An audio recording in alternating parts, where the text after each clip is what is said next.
तो हेलो बच्चों, कैसे हैं आप सब।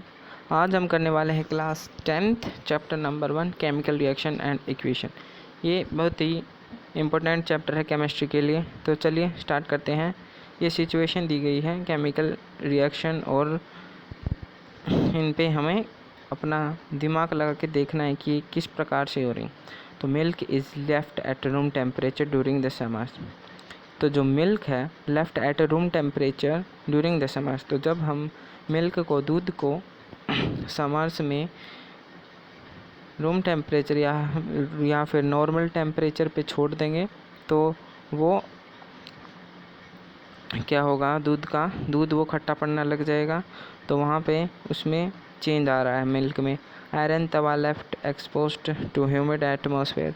आयरन तवा हम एक्सपोज्ड मतलब छोड़ देते हैं ह्यूमिड एटमॉस्फेयर में। जब हम आयरन की कोई भी ऑब्जेक्ट को उसमें ह्यूमिड एटमॉस्फेयर में छोड़ेंगे तो आपको पता है कि एक सीधी सी बात है कि जंग लगेगा। तो जंग लगेगा तो ये बात यहाँ पे भी एक नया चेंज आ रहा है, एक न्यू सब्सटेंस बन रहा है। तो ये भी एक केमिकल चेंज है। Grapes get fermentated, food is cooked, food get digested. यहाँ पे सभी जो ये सिचुएशन दी गई हैं, कंडीशन दी गई हैं, इनमें एक न्यू सब्सटेंस बन रहा है।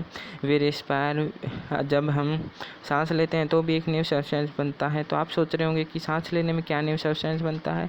तो सांस लेने के वक्त हम अंदर तो पहले ऑक्सीजन लेते हैं और फिर प्रोडक्ट के रूप में या फिर बाद में न्यू सब्सटेंस या फिर न्यू प्रोडक्ट के रूप में हम निकालते हैं CO2 एंड H2O। तो ये बात है, यहाँ पे सभी में कुछ चेंज आ रहा है। तो चलिए लाइन पढ़ते हैं। In this reaction in the above situation the nature and the identity of the initial substance have somewhat change. तो यहाँ पे कुछ चेंज आया है, समवट चेंज। तो कुछ चेंज आ गया इनकी क्वालिटी में चेंज कैसे आया, देखिए मिल्क पहले कुछ टेस्ट और था, लेकिन जब हम वो ड्यूरिंग समर्स में हम छोड़ देंगे उसको रूम टेम्परेचर पे तो वो खट्टा हो जाएगा और खट्टा होने के कारण उसके इनिशियल सब्सटेंस में चेंज आ जाएगा। आयरन पे जंग लग जाता है तो इनिशियल सब्सटेंस चेंज हो गया। ग्रेप्स फर्मेंटेटेड, जो अंगूर पकाए जाते हैं पकने से पहले वो खट्टे होते हैं लेकिन बाद में फिर वो मीठे हो जाते हैं। फूड इज़ कुक्ड, फूड पकाया जाता है, फूड इज़ कुक्ड। तो फूड पकने से पहले कुछ टेस्ट और होता है, पकने के बाद कुछ और आता है। तो ये सारी चीज़ें में इनिशियल सब्सटेंस में चेंज आ रहा है। We have already learned about the physical and the chemical change of the matter in previous classes. तो हम फिजिकल और केमिकल चेंज के बारे में पढ़ चुके हैं। फिजिकल और केमिकल चेंजेस के बारे में हम पढ़ चुके हैं। तो देखिए और देखेंगे फिजिकल एंड केमिकल चेंजेस के बारे में हम पढ़ चुके हैं। यहाँ पे whenever a chemical reaction change occur we can say that the chemical reaction has been taken place। तो ये बात कह रखी है कि जब भी हम वो देखते हैं किसी भी केमिकल चेंज को तो वहाँ पे केमिकल रिएक्शन भी होता है। तो ये तो हमें पता है। ये एक मेन बात दे दी कि जब भी केमिकल चेंज होगा वहीं पे भी केमिकल इक्वेशन या फिर केमिकल रिएक्शन होगी। तो यू में perhaps be wondering actual meant by chemical reaction. तो आप वंडर हो रहे होंगे कि आप केमिकल रिएक्शन या फिर केमिकल इक्वेशन होती क्या है। तो चलिए इनके लिए हम एक एक्टिविटी परफॉर्म करते हैं। तो चलिए देखते हैं आगे देखते हैं। ये एक्टिविटी दी गई है मैग्नीशियम रिबन की। तो चलिए देखते हैं। The activity needs teacher assessment. तो एक्टिविटी को हम टीचर्स असेसमेंट के बिना नहीं कर सकते, मतलब टीचर के असिस्टेंस, मतलब हमारे ये एक्टिविटी करते समय टीचर होना चाहिए। Clean A magnesium ribbon about 2 centimetre bye rubbing with a sand paper. तो हमें एक मैग्नीशियम रिबन लेनी है और उसको हमें क्लीन कर लेना है with a sand paper. Hold it in a pair of tongs and burn using a spirit lamp और burner and collect ash into watch glass. तो यहाँ पे कह रहा है कि इसको बर्न कीजिए और जो ऐश है मतलब इसकी जो राख बनेगी जलने के बाद तो उसको एक वॉच ग्लास में इकट्ठा कीजिए। व्हाट डू यू ऑब्जर्व, आप क्या देखेंगे। तो हम देखेंगे अब जो यहाँ पे बताया गया है। तो देखिए यहाँ पे ये मैग्नीशियम रिबन है, यहाँ पे ये मैग्नीशियम रिबन है, यहाँ पे ये मैग्नीशियम रिबन है, देखिए ये रही और ये वाच ग्लास में इन्होंने ये इकट्ठा कर लिया है। तो देखिए अब अगले पेज पे मूव करते हैं और देखेंगे कि क्या था ये एक्सपेरिमेंट और इसमें हमारी ऑब्जर्वेशन क्या है। तो चलिए हम पहुंच चुके हैं अगले पेज पे। तो you must have observed that magnesium ribbon burn with a dazzling white flame. तो आपने ज़रूर देखा होगा कि magnesium ribbon dazzling white flame के साथ जलेगी। तो ये तो जलेगी, हमें पता है, मैग्नीशियम डार्जिंग वाइट फ्लेम के साथ जलेगी। Observe magnesium ribbon burn with a white flame, तो ये with a dazzling white flame and change into white powder. तो ये एक वाइट पाउडर में चेंज हो जाएगी। This powder is magnesium oxide. तो ये जो पाउडर है जो हमने पीछे देखा था, देखिए ये वाला मैं दिखा भी देता हूँ। जो ये वाला हमने पाउडर देखा था, ये जो ये वाच ग्लास में इकट्ठा किया है, तो ये है मैग्नीशियम ऑक्साइड। चलिए आगे देखते हैं। This powder is magnesium oxide. It is formed due to the reaction between magnesium and oxygen present in air. तो this is formed due to the reaction between magnesium and oxygen के बीच में जो reaction होगा उससे ये form होगा। तो चलिए आगे दो और एक्टिविटी दी गई हैं, तो चलिए ये देखते हैं। Activity 1.1 take lead nitrate solution इस टेस्ट ट्यूब। तो आपको लेड नाइट्रेट का सॉल्यूशन लेना है एक टेस्ट ट्यूब में। Add potassium iodide to this solution. तो हमें पोटेशियम आयोडाइड लेना है, दोनों को ऐड कर देना है। तो व्हाट डू यू ऑब्जर्व, तो ये हमें इनको मिलाने पर क्या मिलेगा, आप क्या देखते हैं। तो चलिए अगली एक्टिविटी पे चलते हैं। Take a few zinc granules. तो ये एक्टिविटीज़ जो दी गई हैं, ये अब एक्टिविटी को बिल्कुल ध्यान से समझना है हमें। इनकी केमिकल इक्वेशन ज़रूर पूछी जाती हैं पेपर्स में, क्वेश्चन पेपर्स में जो CBSE की तरफ से आते हैं। तो जो भी बुक की सारी एक्टिविटीज़ हैं वो आप कवर कर लेना। अगर आपने एक्टिविटी कवर कर ली तो आपके नंबर पूरे आएंगे, पूरे तो नहीं, मतलब एक्टिविटी से जो रिलेटेड क्वेश्चन है उनमें आपके नंबर नहीं कटेंगे। तो चलिए अब देखते हैं। From the above 3 activities. तो यहाँ पे तो 3 एक्टिविटीज़ दी गई थी। From the above 3 activities we can say that any of the following observation help us to determine. तो जो फॉलोइंग ऑब्जर्वेशन है वो हमें हेल्प करेंगी डिटरमाइन करने के लिए कि केमिकल इक्वेशन या फिर केमिकल रिएक्शन हो रहा है या नहीं। तो केमिकल रिएक्शन होने के लिए हमें ये 4 स्टेट दी गई हैं, 4 ऑब्जर्वेशन फीचर्स दिए गए हैं। तो चेंज इन स्टेट, तो चेंज इन स्टेट, तो जब भी यहाँ पे चेंज इन स्टेट आएगा तो केमिकल रिएक्शन में आएगा। Change in colour, chemical reaction हो रहा है तो चेंज इन कलर भी आएगा। इवोल्यूशन ऑफ गैस, गैस भी निकलेगी, इवोल्यूशन होगा गैस का। एंड चेंज इन टेम्परेचर, तो टेम्परेचर भी चेंज होगा। तो ये जो सारे पॉइंट हैं ये आपको याद करने पड़ेंगे, इनको बिल्कुल अच्छी प्रकार से याद कर लीजिएगा आप। तो चलिए अब आगे देखते हैं। देखिए, as we observe the change around us, तो हम हमारे सराउंडिंग या फिर अराउंड अस देखते हैं चेंजेस को। A large variety of chemical reaction taking place, तो एक लार्ज वैरायटी है केमिकल इक्वेशन या फिर केमिकल रिएक्शन की जो टेकिंग प्लेस हो रहा है, मतलब जो हो रहे हैं अराउंड अस।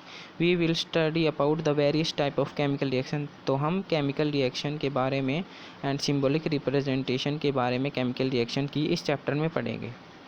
तो चलिए अब आगे देखते हैं केमिकल इक्वेशन। तो यहाँ पे हमारा पहला टॉपिक आ गया 1.1 केमिकल इक्वेशन।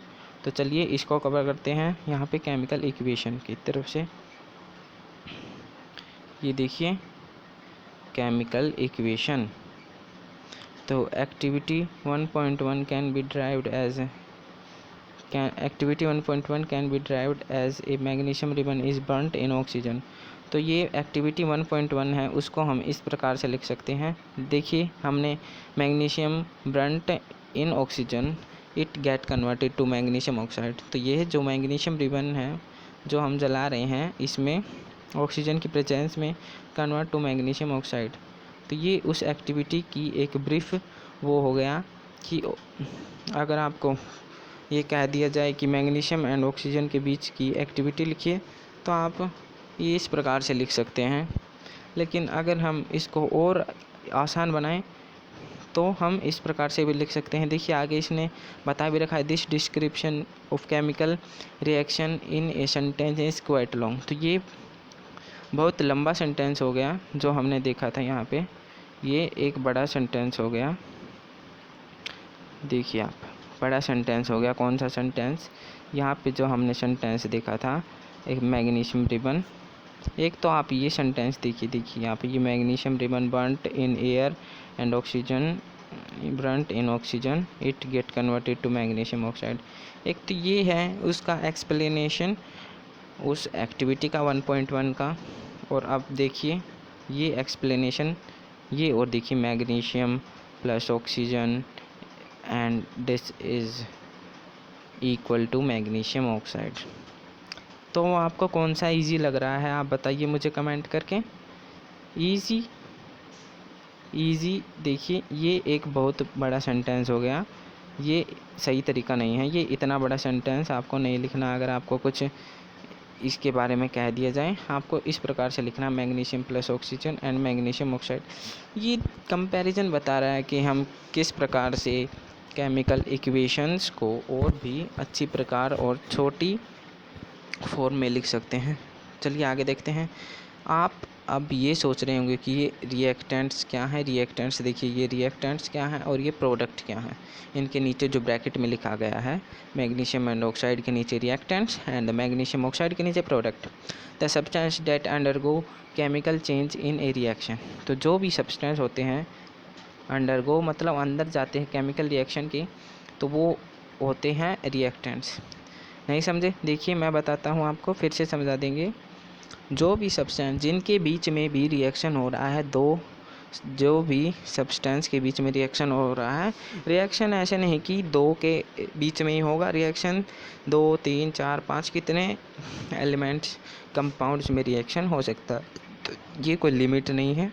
तो जो भी जिनके बीच में भी रिएक्शन हो रहा है, केमिकल रिएक्शन के जो भी सब्सटेंस केमिकल रिएक्शन के अंदर जा रहे हैं, जैसे कि यहाँ पे हमने पहले रिएक्शन हो रहा है मैग्नीशियम का एंड ऑक्सीजन का, तो पहले जिनके बीच में रिएक्शन हो रहा है वो रिएक्टेंट्स जो रिएक्ट करते हैं, और जो प्रोडक्ट हैं मतलब जो प्रोडक्ट, इन दोनों की कम्बिनेशन से जो भी ये न्यू सब्सटेंस बनेगा तो ये होगा प्रोडक्ट हमारा। अब देखिए यहाँ पे मैं आपको और क्लियर बता देता हूँ। देखिए यहाँ पे magnesium and oxygen chemical reaction के अंदर जा रहे हैं, मतलब इसमें ये भाग ले रहे हैं कि मैग्नीशियम एंड ऑक्सीजन भाग ले रहे हैं केमिकल रिएक्शन में। और जब ये कम्बिनेशन हो जाता है रिएक्शन का, तो ये यहाँ पे देखिए, यहाँ पे ये आ जाएगा मैग्नीशियम ऑक्साइड। तो इन दोनों के कम्बिनेशन से जो न्यू सब्सटेंस बनता है वो होता है प्रोडक्ट। तो आ गई अब आपको बात समझ में। यही यहाँ पे डेफिनेशन दे रखी है, the new substance magnesium oxide form during the reaction is the product. तो जो भी ये फॉर्म ड्यूरिंग द रिएक्शन, तो जो भी सब्सटेंस न्यू सब्सटेंस, जो भी सब्सटेंस नहीं न्यू सब्सटेंस, क्योंकि पहले ये तो रिएक्ट करेंगे और जो नया सब्सटेंस बनेगा वो होता है प्रोडक्ट। आई होप आपको ये बात समझ में आ गई होगी। The word show the change of reactant, the word equation show the change of reactant to product through an arrow placed between them। तो यहाँ पे आपने गौर किया होगा कि यहाँ पे जो ये एरो है, ये देखिए ये वाली, ये एरो क्या रिप्रेजेंट कर रही है, तो ये एक केमिकल इक्वेशन को रिप्रेजेंट कर रही है। देखिए यहाँ पे भी कह रखा है, word equation show the change of reactants product through an arrow between them, the reactants are written on left hand side. तो यहाँ पे इस प्रकार से एरो आएगी, आप ये इक्वल का साइन नहीं लगा सकते इसके बीच में, आप इस प्रकार से नहीं लगा सकते इक्वल का साइन, यहाँ पे एरो ही आती है। आप ये नहीं लिख सकते magnesium plus oxygen is equal to magnesium oxide, आपको लिखनी पड़ेगी इस प्रकार से, एरो लगानी पड़ेगी आपको। देखिए ये एरो, ये एरो लगानी पड़ेगी आपको। तो चलिए हम आगे बढ़ते हैं। The reactants are written on left hand side. तो जो रिएक्टेंट्स हैं, रिएक्टेंट क्या है, यहाँ पे मैग्नीशियम एंड ऑक्सीजन रिएक्टेंट्स हैं। मैग्नीशियम एंड ऑक्सीजन यहाँ पे रिएक्टेंट्स हैं, तो ये लेफ्ट हैंड साइड पे लिखे जाएंगे। और जो यहाँ पे विद प्लस साइन के साथ लिखे जाएंगे। देखिए यहाँ पे प्लस साइन का भी यहाँ पे क्या मतलब है कि जो भी दो रिएक्टेंट्स रिएक्ट कर रहे हैं तो उनके बीच में हम प्लस का निशान लगा देंगे, 2 हो या 3 हो। जैसे कि ये रिएक्टेंट है, ये इसके साथ रिएक्ट कर रहा है, तो इनके बीच में प्लस साइन आएगा। और जो एरो है ये इस प्रकार से, और जो इनके रिएक्शन से जो प्रोडक्ट बनेगा उसको आप यहाँ पे लिखेंगे। तो ये इस प्रकार से होना है। रिएक्टेंट्स लिखे जाएंगे लेफ़्ट हैंड साइड पे, और जो प्रोडक्ट है, जो न्यू सब्सटेंस है, वो लिखा जाएगा राइट हैंड साइड पे। तो चलिए अब आगे पढ़ते हैं विद प्लस साइन। तो अब मैंने क्या बताया था रिएक्टेंट्स एंड प्रोडक्ट के बारे में और ये किस तरफ लिखे जाते हैं और कौन से निशान के साथ लिखे जाते हैं। तो यहाँ पे तो एक ही प्रोडक्ट है। देखिए मैं बताता हूँ आपको, यहाँ पे तो एक ही प्रोडक्ट है। जैसे कि ये मैग्नीशियम ऑक्साइड है, मैग्नीशियम ऑक्साइड यहाँ पे एक प्रोडक्ट है, ये यहाँ पे एक ही प्रोडक्ट है। लेकिन अगर यहाँ पे कोई और नया प्रोडक्ट होता, जैसे कि मैग्नीशियम ऑक्साइड के साथ कोई गैस का इवोल्यूशन होता या फिर कोई और सब्सटेंस बनता, तो यहाँ पे प्लस साइन के साथ उसको भी लिख देते जो यहाँ पे बनता। तो यहाँ पे अभी खाली मैग्नीशियम ऑक्साइड है तो मैग्नीशियम ऑक्साइड ही लिखेंगे। अगर कोई और बन गया तो यहाँ पे प्लस साइन के साथ उसको भी लिख देंगे। तो चलिए आगे चलते हैं। Reaction between them RHS with plus sign. तो यहाँ पे भी वही लिखा, similarly product are written on right hand side with plus sign. तो यहाँ पे भी प्लस साइन के साथ, ये मैंने आपको बता दिया है। The arrow point toward the product as show the direction of the reaction. तो जो ये एरो है ये रिएक्शन की साइड को बताएगी किस साइड हो रहा है। तो इस प्रकार से एरो की यहाँ पे प्रोडक्ट के रूप में लगेगी एरो। यहाँ पे एक एरो लगा दिया आपने, तो यहाँ पे ये प्रोडक्ट के साइड में लिखेगी और यहाँ पे आएंगे रिएक्टेंट्स आपके प्लस साइन के साथ, और यहाँ पे आएगा आपका प्रोडक्ट। तो चलिए अब अगले पेज पे मूव करते हैं। आई होप आपको बिल्कुल अच्छी प्रकार से समझ में आ रहा होगा सब कुछ।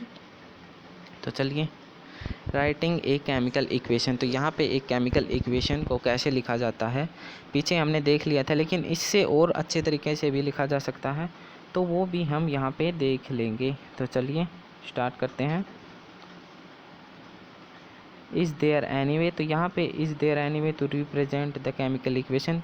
तो क्या यहाँ पे एक और वो है,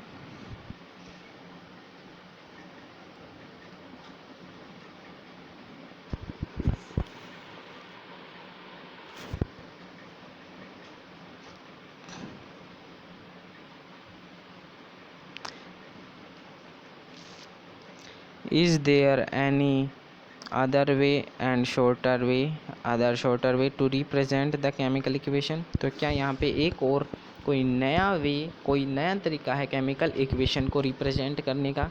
तो chemical equation can be made more conscious and useful using its chemical formula.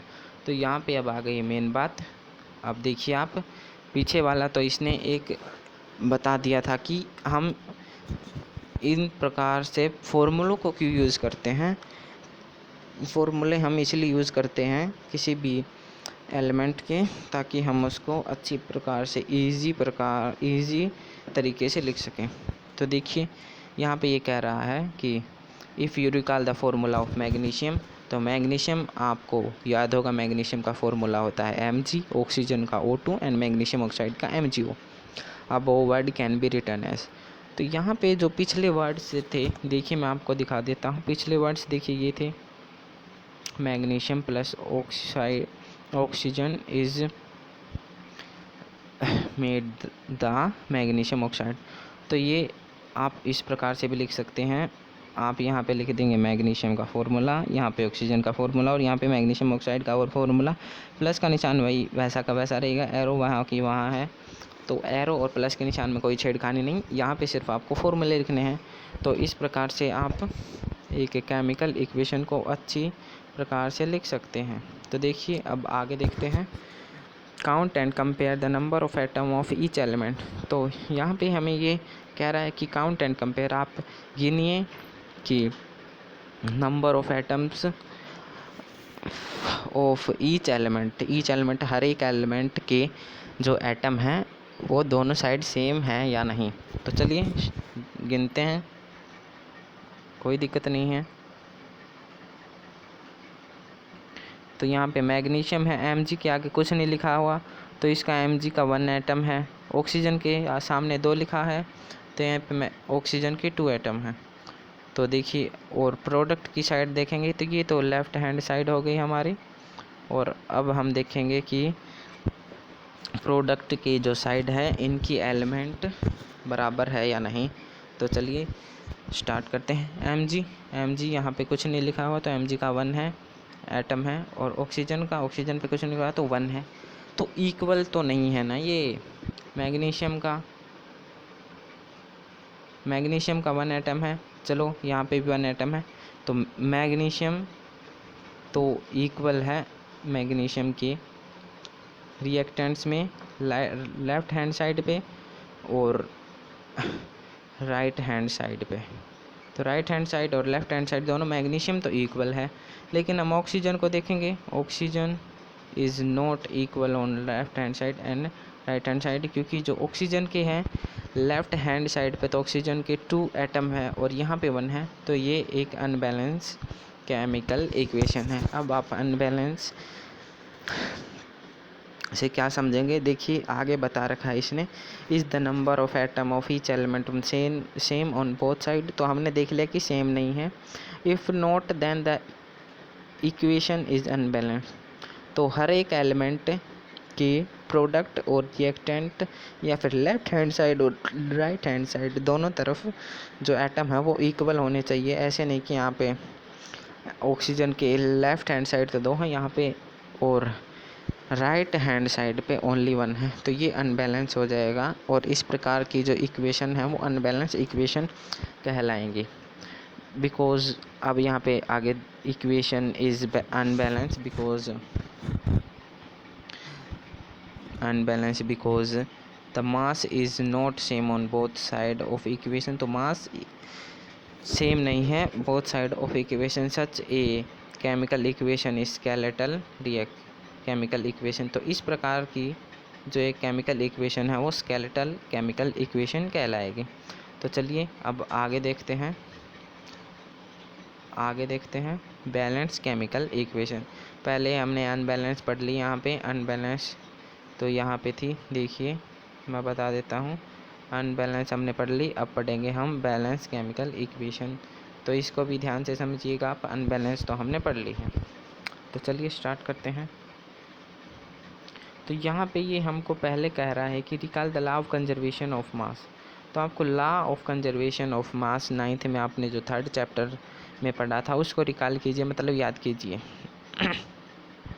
तो कुछ को याद है तो वो दिमाग में रखिए, जिनको नहीं याद है वो यहाँ से देख लीजिएगा, ये दे रखा है।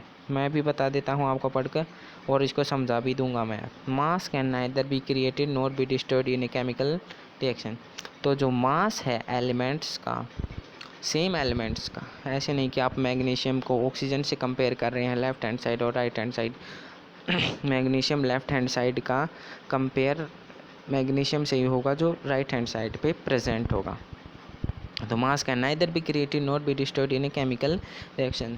तो जो मास है नाइदर बी क्रिएटेड मतलब ना ही बढ़ाया जा सकता है ना ही घटाया जा सकता है in a chemical reaction that is the total mass of element present in the product। तो total mass of element है present in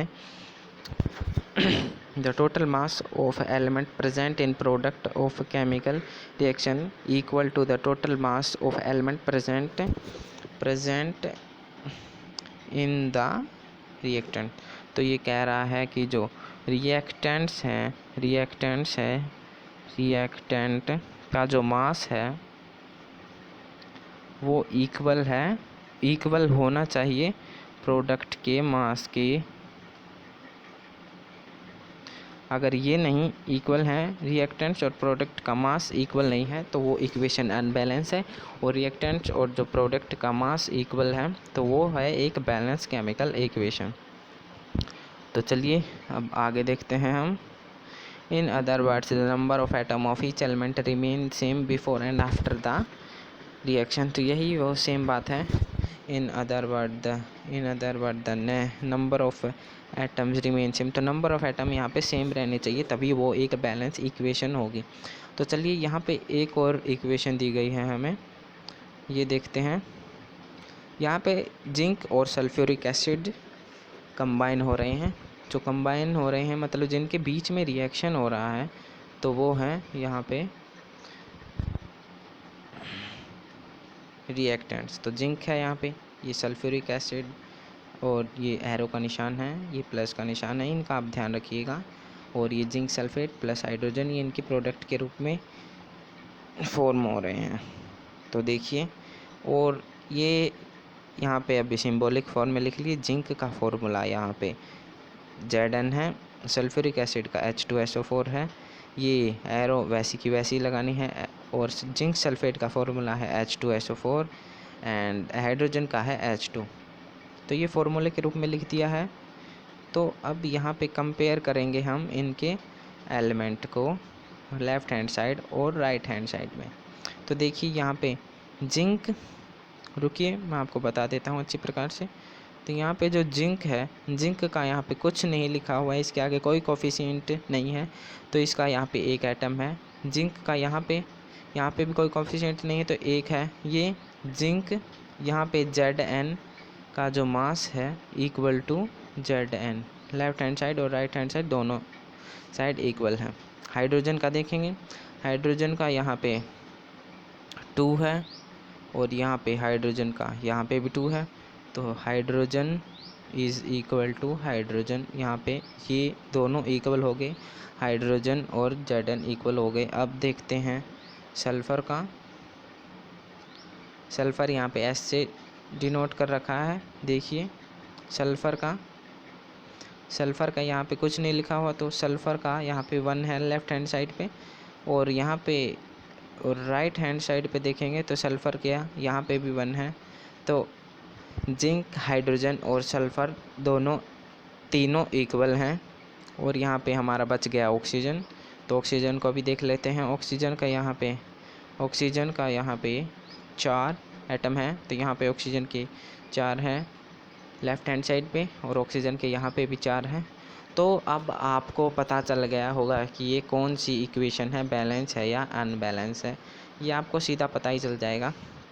देखिए अब आप, जिंक हमारा इक्वल था, जिंक दोनों left hand side right hand side equal है। Hydrogen भी इक्वल था, सल्फ़र भी इक्वल था और ऑक्सीजन भी इक्वल था। तो ये एक बैलेंस केमिकल इक्वेशन है, देखिए मैं आपको सारे एग्जांपल देता हूँ। ये एक बैलेंस केमिकल इक्वेशन है, बैलेंस है ये। और जो अनबैलेंस थी, जो हमने पिछली देखी थी, MgO2 Mg+O2, तो ये एक अनबैलेंस इक्वेशन है, अनबैलेंस। तो लिखने में थोड़ी दिक्कत आएगी, ये देखिए आप समझ जाइएगा, ये अनबैलेंस है। तो चलिए आगे चलते हैं। अब हम, अनबैलेंस है ये। तो यहाँ पे देखिए, ये let us try to balance the following equation. तो यहाँ पे एक इक्वेशन दी गई है, ये इक्वेशन यहाँ पे दी गई है, तो ये हमें बैलेंस करनी है। ये अनबैलेंस है। अनबैलेंस कैसे है आपको पता चल जाएगा, क्योंकि Fe के आगे यहाँ पे कोई कोफिशिएंट नहीं है। तो यहाँ पे Fe मतलब आयरन, लेफ़्ट हैंड साइड पे आयरन का 1 एटम है, और जो राइट हैंड साइड पे है आयरन का, यहाँ पे Fe3 लिखा हुआ है, तो यहाँ पे 3 है। तो 1 is not equal to 3 and LHS में जो एक भी एलिमेंट अगर बराबर नहीं है, एक भी एलिमेंट के एटम्स अगर इक्वल नहीं है, तो वो एक अनबैलेंस केमिकल इक्वेशन है। सभी एलिमेंट के अगर जो एटम है लेफ़्ट हैंड साइड और राइट हैंड साइड इक्वल हैं, तभी वो एक बैलेंस केमिकल इक्वेशन है। अगर यहाँ पे एक भी अनबैलेंस हो गया, तो वो अनबैलेंस ही हो जाएगी केमिकल इक्वेशन। तो चलिए आगे चलते हैं। तो देखिए, to balance a chemical equation, तो यहाँ पे स्टेप दिए गए हैं। स्टेप को छोड़िए आप, स्टेप मतलब आप पढ़ लीजिएगा, मैं आपको अपनी तरफ से बता देता हूँ। ये ज़्यादा बड़ा है स्टेप्स, इतने स्टेप्स आप एक बार अपने सेल्फ रीडिंग कीजिएगा इसकी। लेकिन आप चिंता मत कीजिए, मैं आपको बैलेंस करना भी सिखाऊंगा। हम खाली स्पेस ढूंढ लेते हैं। देखिए ये आ गया हमारा खाली स्पेस। तो हमारी इक्वेशन भी हम देख लेंगे कहाँ पे है हमारी इक्वेशन। तो देखिए इक्वेशन यहाँ पे है, ये हम हटा लेते हैं। तो यहाँ पे इक्वेशन में जो आयरन है इसके 3 एटम हैं, हाइड्रोजन के 2 एटम हैं एंड ऑक्सीजन का 1 एटम है यहाँ पे। और राइट हैंड साइड पे है आयरन के 3 हैं, और सॉरी यहाँ पे 1 है Fe का यहाँ पे 1 है, Fe का 1, हाइड्रोजन का 2 एंड ऑक्सीजन का 1। और यहाँ पे राइट हैंड साइड पे Fe का 3 है, ऑक्सीजन का 4 है एंड हाइड्रोजन का 2 है। तो एक भी इक्वल नहीं है यहाँ पे। तो चलिए अब हम बैलेंस करना देखेंगे। तो यहाँ पे अगर आपको कोई भी इक्वेशन बैलेंस करनी है तो आपको उसके आगे नंबर लगाने पड़ेंगे। अब आप सोच रहे होंगे कि इक्वेशन के आगे नंबर कैसे लगाएं। तो देखिए ऐसे लगेंगे नंबर। अगर आपको कोई केमिकल इक्वेशन बैलेंस करनी है तो आपको इसके आगे नंबर लगाने पड़ेंगे। देखिए वहाँ पे Fe के यहाँ पे मतलब आयरन के 3 हैं, तो हम यहाँ पे भी 3 कर देंगे, यहाँ पे 3 कर देंगे। एंड ऑक्सीजन के 4, हाइड्रोजन बैलेंस है क्योंकि हाइड्रोजन के 2 है, यहाँ पे भी 2 हैं।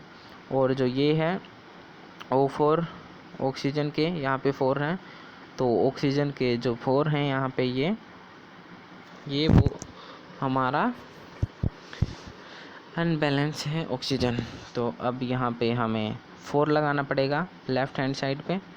तो हाँ एक बात और ध्यान रखिएगा, अगर आपको कोई भी नंबर लगाना है, इंटीजर लगाना है, तो जैसे ये फॉर्मूला है Fe का, तो हमने यहाँ पे 3 लगाया है, इसके आगे लगाया है, लेकिन यहाँ पे 3 इसके नीचे लगा हुआ है। तो बैलेंस करते वक्त हमें हमेशा यहाँ पे कोफिशिएंट लगाना है, ना कि यहाँ पे। अगर आपने यहाँ पे कोफिशिएंट लगा दिया तो ये गलत हो जाएगा, ये आपको नहीं करना है। समझ में आई बात? फिर से समझा देता हूँ। अगर आपको कोई भी इक्वेशन बैलेंस करनी है तो उसका जो एलिमेंट है, जैसे कि यहाँ पे Fe एलिमेंट है, इसको हम बैलेंस करने थे, हमें इसको 3 से 3 लगाना पड़ेगा इसके आगे कोफिशिएंट, क्योंकि राइट हैंड साइड यहाँ पे 3 है, तो आपको 3 यहाँ पे लगाना है। और यहाँ पे अगर आप लगा देंगे तो ये आपका गलत हो जाएगा। आपको कोई भी इक्वेशन बैलेंस करते समय आपको जो कोफिशिएंट लगाना है वो इसके आगे लगाना है। अगर फॉर्मूला इस खालिस्तान में है, खालिस्तान जैसे कि ये है, इसमें कोई फॉर्मूला है किसी भी एलिमेंट का या कंपाउंड का, और आपको उसको बैलेंस करना है, तो आपको यहाँ पे कोफिशिएंट लगाना पड़ेगा। यहाँ पे आपको 1 2 3 या फिर कोई भी जो कोफिशिएंट लगेगा वो लगाना पड़ेगा। आप यहाँ पे जो नीचे की तरफ ये छोटा साइज़ जैसे कि यहाँ पे लिखा गया है, ऐसे गलत हो जाएगा, ऐसे नहीं लगाना। तो देखिए अब सारा चक्कर हो गया है। यहाँ पे 3 है, तो हमने समझा था कि यहाँ पे 3 कहाँ पे लगाना है, तो हम 3 लगाएंगे इसके आगे। और जो है ऑक्सीजन है, ऑक्सीजन अब आप ऐसे सोच रहे होंगे कि हम 4 कहाँ कैसे लगाएंगे, कि तो सीधा H2 लिखा हुआ है। तो आप 4 ऐसे नहीं कि आप 4 यहाँ पे ऐसे लगा देंगे, H को तो बैलेंस रहने दिया, यहाँ पे 4 O2 O लिख दिया यहाँ पे। तो ये जो मेथड है ये गलत हो जाएगा। आपको अगर 4 लगाना है तो पूरे के सामने ही लगाना पड़ेगा, आप अंदर कुछ भी नहीं कर सकते। H2O, तो यहाँ से ऑक्सीजन के 4 हो गए, और जो हाइड्रोजन है वो अनबैलेंस हो गया। अनबैलेंस कैसे हो गया? क्योंकि यहाँ पे जो 4 है यहाँ पे 2 है, तो इसकी यहाँ पे मल्टीप्लाई हो जाएगी। 4 की 2 के साथ अगर हम मल्टीप्लाई करेंगे तो हाइड्रोजन के यहाँ पे 8 एटम हो गए। ऑक्सीजन बैलेंस हो गया, लेकिन हाइड्रोजन अनबैलेंस कर दिया ऑक्सीजन ने, तो कोई बात नहीं, हाइड्रोजन को बैलेंस करेंगे। अब यहाँ पे लिख देंगे हम, यहाँ अगर यहाँ पे हमने 4 लगा दिया, जैसे कि 4H2O लिख दिया यहाँ पे H2O, तो हाइड्रोजन के यहाँ पे 8 हो गए, तो यहाँ पे भी हम 4 लगा देंगे हाइड्रोजन के आगे। तो जो बैलेंस केमिकल इक्वेशन बनेगी तो वो बनेगी 3, देखिए वो बनेगी 3Fe प्लस 4H2O, और ये एरो का निशान मैं ऊपर लगा रहा हूँ क्योंकि नीचे जगह नहीं है, Fe3O4 प्लस 4H2, तो यहाँ पे आप सीधा लगा सकते हैं। तो ये बैलेंस केमिकल इक्वेशन बन गई। तो अब देखिए यहाँ पे भी ऐसे ही है, जो लास्ट में बनी है देखिए वही जो हमने अभी की है। तो ये बन गई 3Fe 4H2O एंड यहाँ पे 4 है, तो ये हमारी बन गई बैलेंस केमिकल इक्वेशन। तो इस प्रकार से आपको बैलेंस करना है। ये एक छोटा सा पैराग्राफ है ये, और देखते हैं हम the number of atoms the number of atom of element on both side equation are equal. तो नंबर ऑफ एटम इक्वल है क्योंकि हमने बैलेंस कर ली। This equation is now balance, तो ये एक बैलेंस है, अब बैलेंस कर हो चुके हैं। This method of balancing chemical equation is called hit and trial method. तो जो भी ये मेथड है हमने अपनाया है बैलेंसिंग करने के लिए, तो ये है hit and trial method. As we make trial to balance the chemical equation by using the smallest whole number. तो यहाँ पे एक मेन बात इसने कह दी है कि आपको बैलेंसिंग करने के वक्त स्मॉल होल नंबर लिखने, जैसे कि हमने यहाँ पे 3 लिखा था, 4 लिखा था, 4 यहाँ पे इस प्रकार के छोटे अक्षर या फिर छोटे कोफिशिएंट लगाने हैं। ऐसे नहीं कि आप यहाँ पे 30 लिख देंगे, हमें ट्राई छोटे उससे करना है, कोफिशिएंट से छोटे नंबर से करना है। ऐसे नहीं कि आप यहाँ पे 30 लिख देंगे, यहाँ पे 40 लिख देंगे, तो इससे ये गलत हो जाएगी, इसलिए स्मॉल कोफिशिएंट लगाइए। तो आज के लिए इतना ही, मिलते हैं अगली वीडियो में। अगर आपको वीडियो अच्छी लगी हुई तो सब्सक्राइब कीजिएगा, चैनल को लाइक कीजिएगा